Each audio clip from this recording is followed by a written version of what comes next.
In today's video, I'll show you on how we can reset our Maytag washer.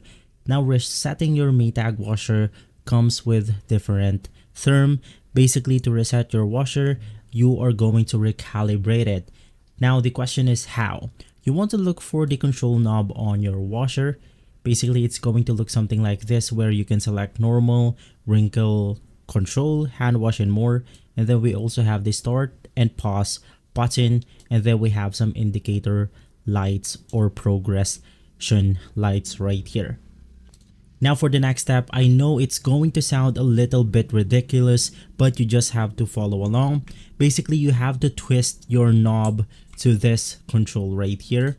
It will go something like left, left, right, right, right, left, right, which will simply look something like this. Left, left, right, right, right, left, and right.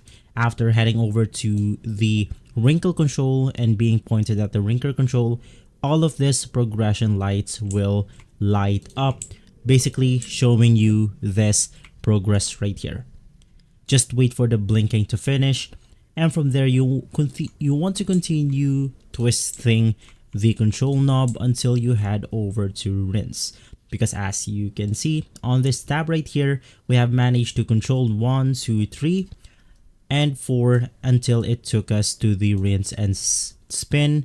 So in this specific control, 1, 2, 3, 4, which will take us to rinse. From here, you can just press on the start button. It will start recalibrating, or it will start to reset our Maytag washer. If this video has been helpful, leave a like, subscribe, and follow Guide to Everything for more videos like this. Thanks for watching.